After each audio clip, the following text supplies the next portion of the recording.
Welcome to the Classical Happy Hour. I'm your host, Martin Davids. This is the show where my guests and I talk about music while having a tasty beverage, and then we try to play some music together. Today's guest is Derek Reeves. Derek, can you tell me a little bit about what you do as a musician and what you've been up to lately? Sure, Martin. Marty, first of all, thank you for having me. It's so awesome to have you. It's always great every time we get to hang out with you and this time, yeah, having a tasty beverage and recording a podcast. This is an exciting first. So I am the principal violist of the Fort Wayne Philharmonic Orchestra. And the violist of the Fryman String Quartet, both here in Fort Wayne, Indiana, obviously. And I am involved in a variety of other musical activities. I do some arranging. I do quite a bit of teaching. I improvise. I play other styles of music. I do, jazz and rock and crazy stuff like that. Cool. So now that we know a little bit about you, I should mention that we're coming to you from Fort Wayne, Indiana tonight. We're at a hotel room. I happen to be in town on a gig, so I thought it'd be great to see Derek. When you were growing up, what did you want to be, and did you do that, or did you do something completely different? Honestly, I always wanted to be a section leader. When I was just playing violin, I wanted to be the concertmaster of a symphony orchestra. And then when I switched to viola, I wanted to be the principal violist of a symphony orchestra. So yeah, I'm doing what I love. I love orchestral playing. I love chamber music, and so yes, I'm doing exactly what I set out to do. Wow, that's amazing. Wasn't expecting that. So, were you in an orchestra as a kid, and you were like, "Wow, I really love doing this, but it would be even better if it wasn't that guy up there and it was me"? Yeah, I think my first experience where I had this sense of just, I always had this sort of fascination with sound from my first violin lesson when I was 2.5 years old to my first experience with playing in an ensemble, which was when I was probably 9 or 10. Being in a youth orchestra. This is in Indianapolis. I grew up in Indianapolis, and my first rehearsal with the Greater Indianapolis Youth Symphony Orchestra, I was well acquainted with the concept of producing sound on my own instrument, but just being immersed in the sound from all of these other instruments, I was just like, yeah, I am home. This is what I want to do, to contribute and to bathe in this sound. Yeah, there's really nothing like being surrounded by, in the middle of a giant amount of sound, especially if it's tuned well. Right, precisely. Well, yeah, that definitely makes a big difference. So you said 2.5? Mm-hmm. I mean, what happened? How does that happen? So, I come from a musical family. My mother was a violinist. My paternal grandfather played violin. My dad was actually a jazz saxophonist, in addition to being an army officer. I was the youngest of 3 sons, and we were all born on different continents. My eldest brother, Kevin, was born in Stuttgart, Germany. My middle brother, Keith, was born in Annapolis, Maryland, and I was born on Okinawa, Japan. And shortly after we moved moved to the States, probably I was 1.5 or 2. We moved to Bloomington, St. Paul, Minnesota, and there's a music school there called the McPhail Institute, and it's still there to this day. And my mom was always sort of impressed by the Suzuki method, and she decided that she wanted one of her sons to be the beneficiary of the Suzuki method. And I guess I was in the right place at the right time, because it wasn't available in Germany or Maryland, but it wasn't available. Well, it's probably available in Japan, but when we were in Minnesota, it was the opportunity presented itself. And so my first lessons were group classes, but I demonstrated some aptitude for the instrument, and then shortly thereafter I started private lessons, which continued for some time. I bet, yeah. Wow, 2.5, it's so young.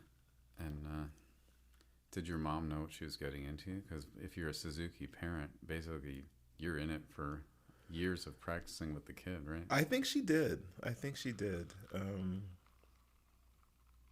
She practiced with me. She was a pianist as well, so she accompanied me in the early days. And I think when I got to the Vivaldi A minor concerto, I think that's when she felt that I had surpassed her. And then she sought outside additional sort of outside resources to assist in my musical development. Cool. So, I mean, you mentioned that you play also in a string quartet and that you do other kinds of music. I mean, it seems like every time I'm in town, you've got a gig with like a country band or you're out like playing jazz or something. How did you, first of all, learn how to do that kind of stuff? And, what does that do for you personally? Like for me, I play Baroque violin all the time, So if I get a call to play with like a wedding band in downtown Chicago playing all like top 40 stuff, it's super fun for me to just let go of everything I do normally, Yeah, absolutely. So, how did you fall into that kind of work? Interesting question. I suppose it started back in high school when I came of age in the MTV generation. Back in the day when MTV actually used to play music videos, and I always wanted to learn how to play the guitar. And we had this bass ukulele at the house, and I learned how to play that, because 4 of the strings were in common with the guitar, and then convinced my parents to buy me a guitar for Christmas, and learned how to play that by watching like Eddie Van Halen and Neil Scott and Billy Squier and people of that on music videos. And I had this band with my middle brother Keith, who played drums among other instruments, and we had this band called Oblique. It was like an 80s cover band, and we had one gig. But I was intrigued by how different styles manifest in music. That's something that kind of caught my attention earlier on. And then I remember how my dad would always have gigs on the weekend. He would always have some sort of combo, either a quartet or a quintet, and he'd always be either playing clubs or going in and sitting in. And so I would pay attention to what he was playing, but also listen to the type of music that he would play in the house, right? So, so listening to music of John Coltrane and Miles Davis and Thelonious Monk and Horace Silver and artists like that, and I became aware of just this difference in approach, difference in aesthetics, you know, and of course there are certain things that were in common. But I began to develop this curiosity about the vocabulary, you know, the musical vernacular that they were using in jazz and the process, you know, and so I started to sort of inquire into the process of improvisation, and I was intrigued how, you know, how the music looked so much different, you know, you going from using chord charts as opposed to having everything written out. And so I went to college at Indiana University, and you know, studied violin performance. But I also took like jazz improv classes with David Baker, and started to learn about, you know, reading changes and but more importantly the relationship between chords and scales, you know, and that was something that really fascinated me and excited me, you know, in a way, you know, because I mean you have the same process in classical music, you know, you have a chord structure, a chord progression, and then you have the scales that are generated, you know, that by said chords. And in a lot of cases the music that is written, you know, has the spirit of improvisation, but it's, you know, written down, so it becomes a composition, you know. So the thing that appealed to me about improvised music was that, you know, you have that same sort of creative freedom as the composer. You have the tools to, you know, to express whatever musically using the same sort of process, the same sort of logic, the same sort of, you know, theoretical principles. Um, and I it became kind of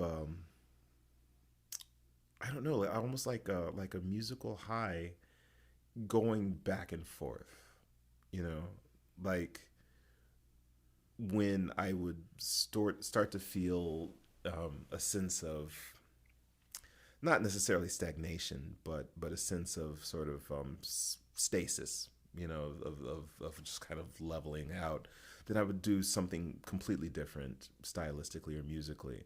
And then I felt like it would kind of charge my mind again, you know, do going and playing something that where you don't necessarily have you know, a precedent, you know.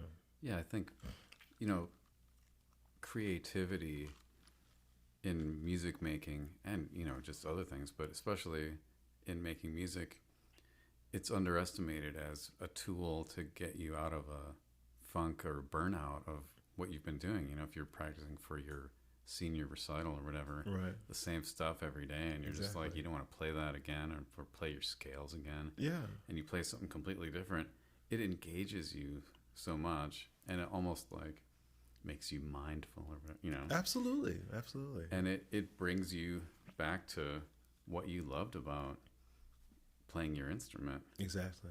So yeah, switching back and forth. Yeah. And I like that it makes you think about scales in a new way, you know, as opposed to scales as a tool for learning the geography of the fingerboard, or, you know, gaining facility. And of course it's that too, but, you know, thinking of scales as a compositional tool, you know, thinking about the degree of tension in the scale degree, you know, or the types of scales, scale choices, you know, how different scales might work with different chords, or you know, practicing using non-traditional scales in an improvisatory context, you know, octatonic scales and whole tone scales, and that sort of thing. And just I found it very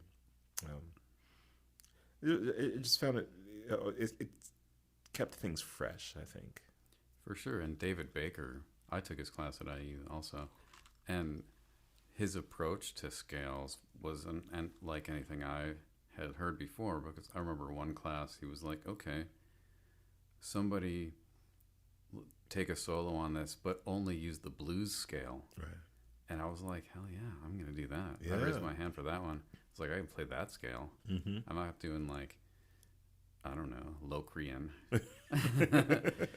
I can do Mixolydian, but like, Mm-hmm. all these weird scales, but a blues scale, yeah, I can totally do that. And the idea that the scale doesn't have to actually fit the music Right. always, Yeah. but you can make it fit Exactly. or can convince people that that's what you meant, Mm-hmm. I thought that was a unique way of making music, and I thought it was really cool. Absolutely. Absolutely. Baker. What a Yeah. guy. Did he tell you to become a jazz violinist? No. No. Um,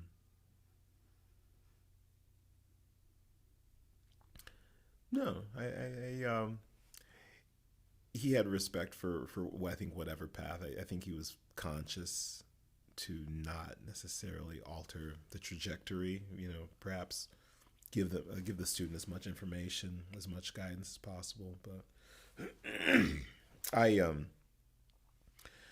don't know that I ever really wanted to be just a jazz violinist. It was something that I felt I needed to explore, but I don't know. I never wanted to do just that. It's a tough road to follow, that's for sure. It's like, there's never going to be another Stefan Grappelli or Stuff Smith or Jean-Luc Ponty. Yeah. Well, he wasn't just a jazz guy either. That's true. He was riding that whole wave of weirdness, Yeah. Okay. So I want to talk a little bit about the orchestra you're in and how basically you had this period where you guys didn't play. Mm-hmm. And what you sort of went through with that in terms of, did it make you consider like your future as an orchestral musician, or even the future of the idea of the orchestra? Like, is that something that's going to be sustainable? Absolutely. Yeah. It was a tough time on a lot of different levels, because we define ourselves so much of the time by what we do, but also how we earn our living, but also what we've always, how we've always conceptualized ourselves. Like, I've always identified as a musician, so it was a bit of an existential crisis when suddenly, like, it was almost as if, there's no need for music, there's no desire for music, or at least there's no opportunity for it. So I mean, aside from just the the financial situations of making money, because I mean, there I guess lots of ways to make money, but I had been a professional musician for so long and identified as a musician for so long that I'd never really considered not doing it. But then when that was suddenly sort of yanked out from underneath, there's the pragmatic aspect of, okay, how am I going to keep paying the mortgage and, the bills and that sort of thing. But on a deeper level, it's like, what did I was it stupid of me? Was it a bad? It started to question my choices. Should I have majored in international business or something? Stockbroker. Yeah, exactly. So yeah, it was tough, but at the same time, it was the sort of esoteric or eclectic things that I had always sort of cultivated that kind of kept me afloat. You know, like there's this country band that that I would play with from time to time. That was pretty much the only ensemble around that was playing gigs regularly, and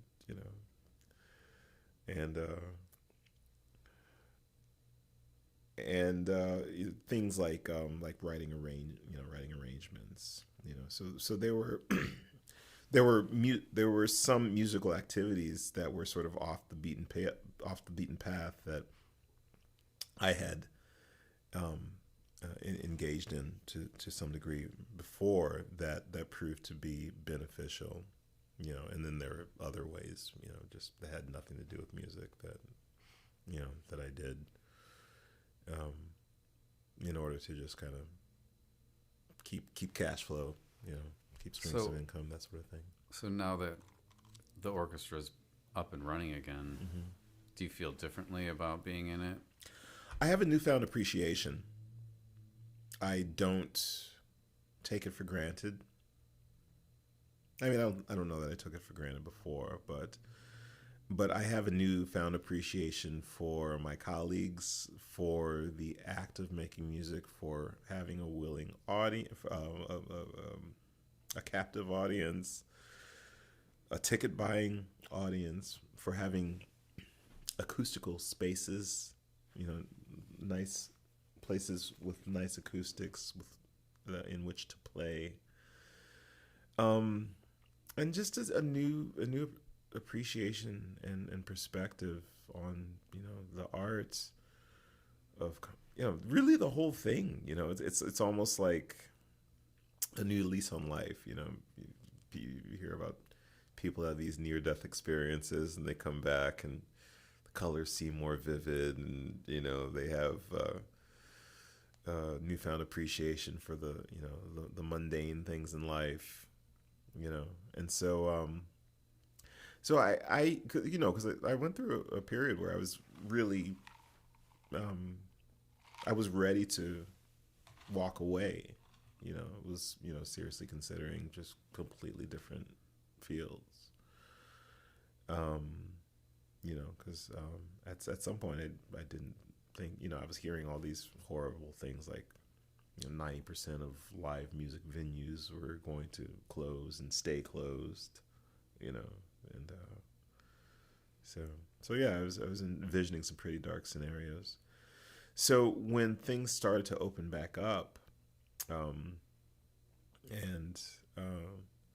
there was this synergy in the sort of newfound synergy in the ensemble, I think, but also this sort of energetic reciprocity, if you will, between the audience and the performers. That it's because that not only did people that play music miss playing, but people that are used to going to concerts. I mean, the concert going public was seriously jonesing for concerts. So it was like the Roaring '20s after the Spanish flu. It was a little bit like there's this exhilaration that that there's that we have this thing that we used to do, but we get to do it again, and it seems so new, and we love it.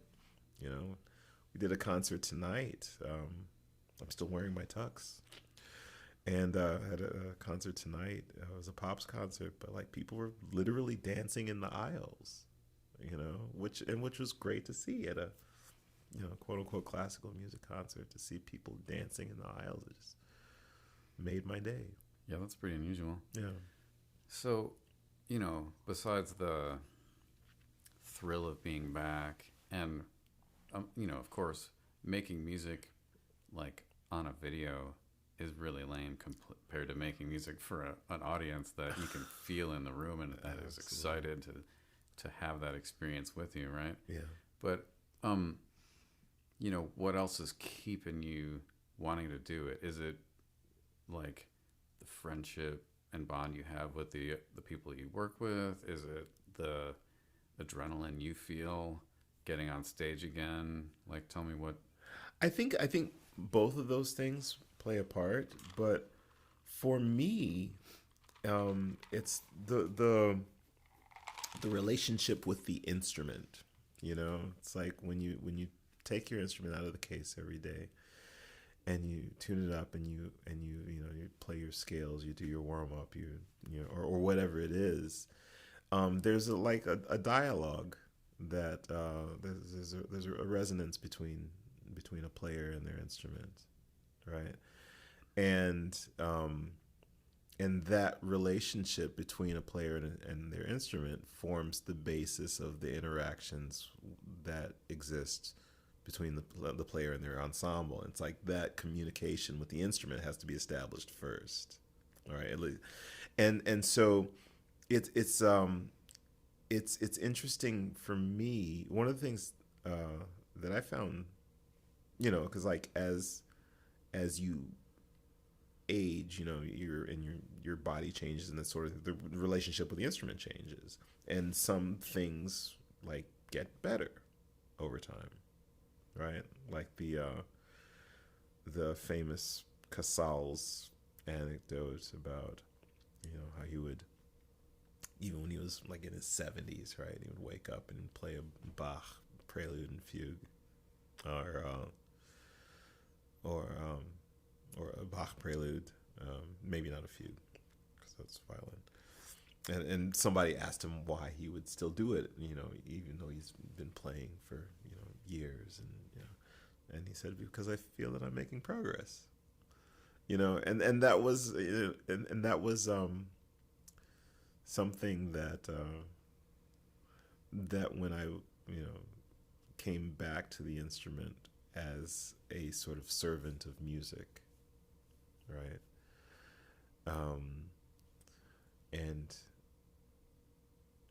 And there's this sort of unspoken dialogue, this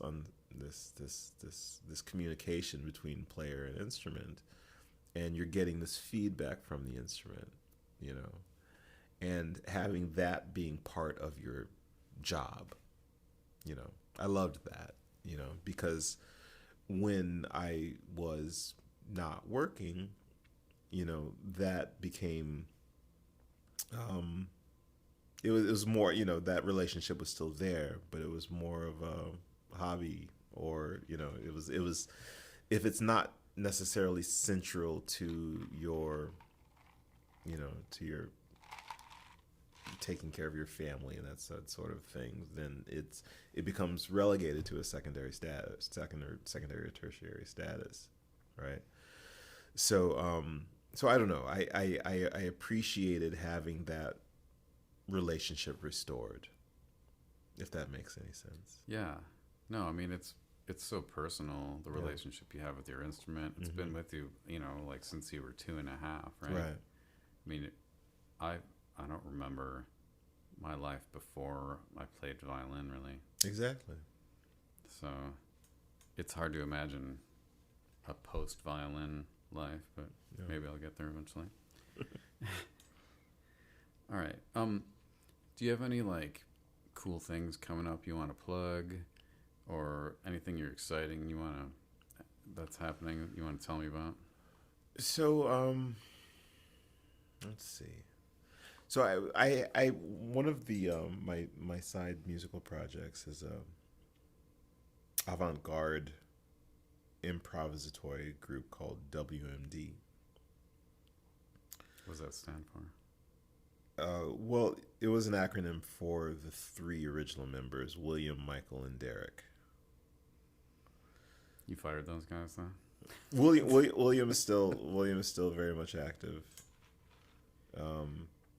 And Michael, I'm in close contact with. He remains a good friend. But we've got a new member, actually two new members of the group. One of whom is a gentleman named Brad Smith, who is sort of between Fort Wayne and Las Vegas, lives part of the time in Las Vegas, part of the time in Fort Wayne. And then the other member is a Grammy-winning producer named M16. who and these gentlemen are definitely more in these sort of electronic hip hop realm. But Brad, we've got the day before Thanksgiving. There's a club here in Fort Wayne called there's the Clyde Theater is this recently renovated former movie theater that's become a concert, a very, very nice, actually, concert hall that features a variety of national touring acts. And then next door, the Club Room at the Clyde, which is a smaller stage. There's a bar, there's a restaurant, a little coffee shop, that sort of thing. All powered by Sweetwater, which is the music retail giant that is here in Fort Wayne. And so the day before Thanksgiving, we're playing WMD featuring Decepticons, which is the production group of Brad Smith. And so I'll be playing electric violin with Will playing percussion, master congetto, and then electronics with Brad Smith. And it's to call him a DJ is not really accurate, because he does things with a lot of electronic instruments that definitely sort of transcend the traditional role of the DJ. So it's very much chamber music from my perspective. It's just chamber music with an electronic element. Okay, WMD and the Decepticons. Yeah. At the Club Room at the Clyde. Club Room at the Clyde, day before Thanksgiving. Check it out if you're in Fort Wayne. All right. So we're gonna go tune up our instruments and play something, I think. What are we playing? That's an excellent question. We're gonna play some. We're gonna play some French duos, I think. Okay. Well, I'll put something in the show notes about which piece we pick out of my French duos. Mm-hmm. And, subscribe to this podcast if you're listening, and leave some good comments. I got to say, I'm a fan. And not just because I'm on the podcast, but you've got a great voice for podcasting. I mean, just great face for podcasting as well. Hey, it's been fun hearing your voice tonight, and now let's hear your viola. Sounds good.